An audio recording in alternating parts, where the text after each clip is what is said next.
요양보호사를 하게 되면 이제는 필수적인 사항인 태그라는 게 있습니다. 예전에는 손으로 작성했던 제공 기록지라는 것이 있는데 수기로 작성하던 것을 휴대폰을 이용해 작성하는 개념입니다. 태그라는 말 자체가 아마 낯설고 어렵게 느껴질 수 있는데 요양보호사 선생님들에게는 필수적인 친구라고 보면 됩니다.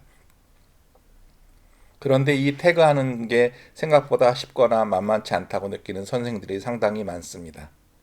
그건 당연한 일이 아닐까 생각합니다. 모르는 것, 낯선 거, 처음 해보는 건 당연히 어렵고 힘든 거 아닐까요? 그래서 태그하는 거, 즉 태그 찍는 방법에 대해서 이렇게 알려드리고자 합니다. 한 번에 쉽게 배우는 분들도 있을 것이고 여러 차례 배워야 하는 분들도 있는데 디지털 시대에는 필수적인 사항이므로 어렵다는 생각보다는 반드시 해야 하는 일이니 잘 해야 하겠다는 마음가짐이 우선 중요하다고 하겠습니다. 태그를 하기 위해서는 선제적으로 해야 하는 일이 있는데 시설, 즉 센터에서 요양보호사를 시군구청에 보고해야 하며 승인이 나면 단말기 등록이라고 해서 장기요양보험 홈페이지에서 요양보호사 휴대전화번호를 등록해야 합니다. 그럼 다음 절차로 스마트 장기요양 앱을 휴대폰에 깔면 기본적인 작업은 이루어지게 되는 것입니다. 스마트 장기 요양 앱을 깔고 난 다음에는 본인 인증을 해야 하는데 이는 요양보호사의 실명을 인증하기 위한 절차로 본인이 직접 태그를 한다는 인증을 하는 것입니다. 앱을 깔고 나면 본인 인증을 요청하는데 본인 인증을 눌러 인증번호를 받고 입력하면 본인 인증이 됩니다. 이어 주민등록번호와 비밀번호를 입력하는 절차가 진행됩니다. 여기까지 마치면 태그를 위한 기본적인 과정은 다 마친 겁니다. 다음으로는 본격적으로 태그를 하면 되는데 태그를 찍거나 하는 것은 와이파이 상태에서는 허락되지 않습니다. 따라서 반드시 와이파이를 없앤 상태에서 데이터로만 진행을 할 수 있습니다. 휴대폰 상단에 보면 톱니바퀴 모양이 있습니다. 휴대폰 상단을 손가락으로 눌러 아래로 내리거나 드래그하면 설정이 나옵니다. 설정이 나오면 전파 모양을 눌러 와이파이가 오프되도록 전환합니다. 즉 비실행되도록 하는 것입니다. 다음으로는 NFC라는 전송 칩이 있는데 휴대폰에는 NFC라는 칩이 들어 있습니다. 또 태그 카드에도 역시 NFC라는 칩이 들어 있는데 두 칩이 견우와 직녀가 만나듯이 만나야 태그 승인이 진행되는 겁니다. NFC 역시 설정에 있는데 NFC는 기본 모드로 전환시켜 줍니다. 설정에는 NFC를 기본 모드로 전환시켜 주고 연결을 눌러 NFC를 기본으로 변경해 주셔도 됩니다. 여기까지 했다면 태그를 위한 사전 준비는 모두 끝났다고 보시면 됩니다. 그럼 이제 본격적으로 태그를 하도록 하겠습니다. 스마트 장기 요양 앱을 실행시켜 주십시오. 그러면 스마트 장기 요양 앱에서 스마트 장기 요양 앱을 시작합니다라는 말이 나옵니다.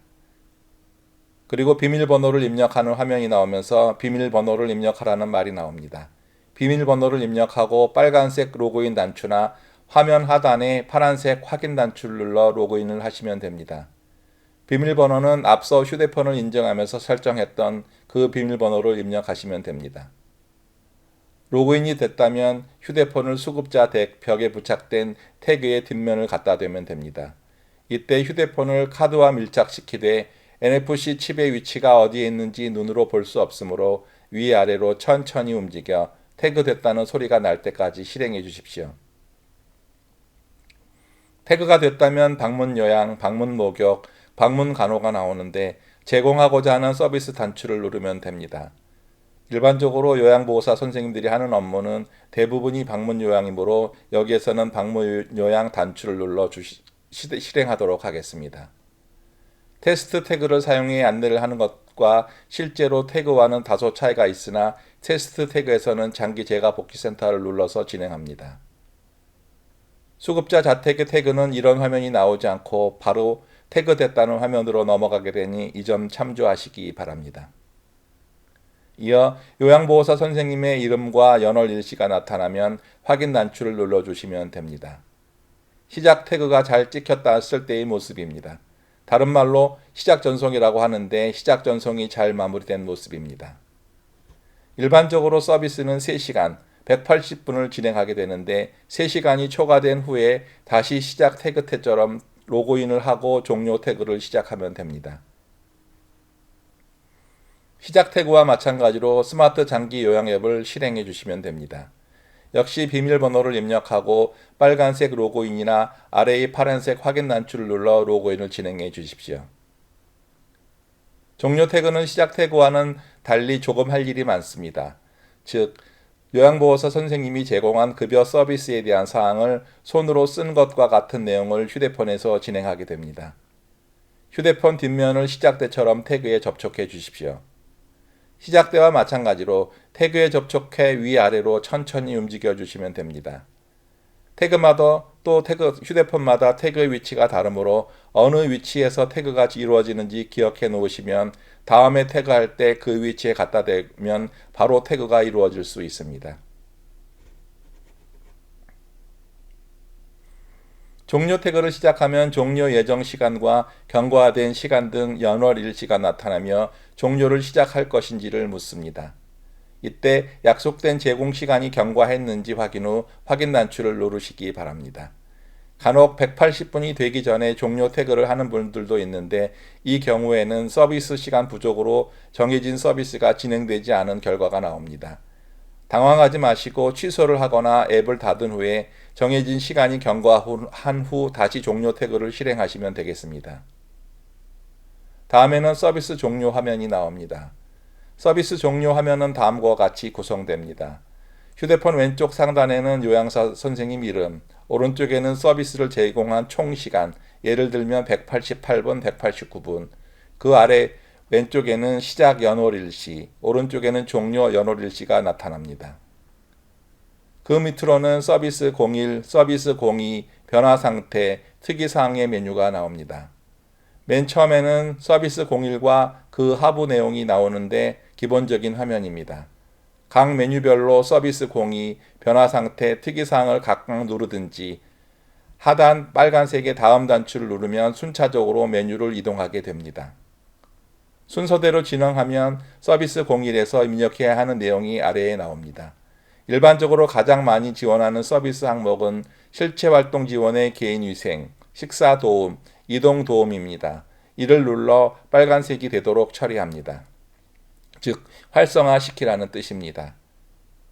다른 단추들은 해당 서비스가 진행될 때 눌러 활성화하시면 됩니다.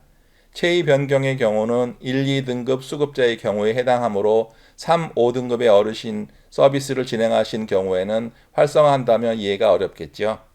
서비스 항목을 모두 활성화한 다음에는 제공한 시간을 입력하게 됩니다.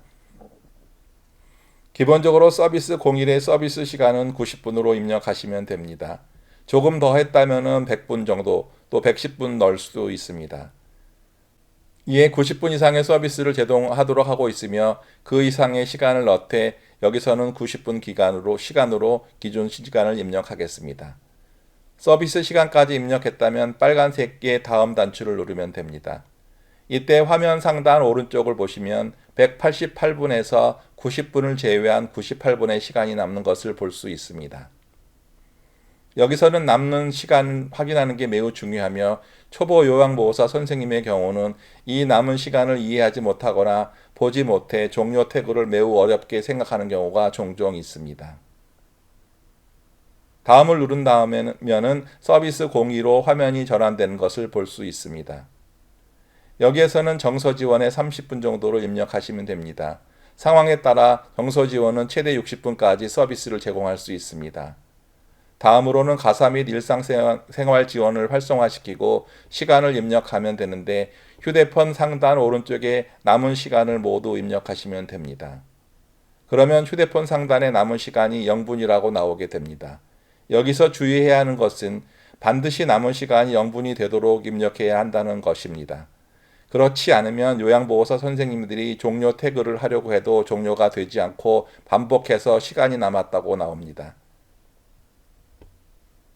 궁금한 점들이 있을 겁니다. 서비스 02에서 인증 활동 지원 항목이 있는데 이것은 무엇일까요?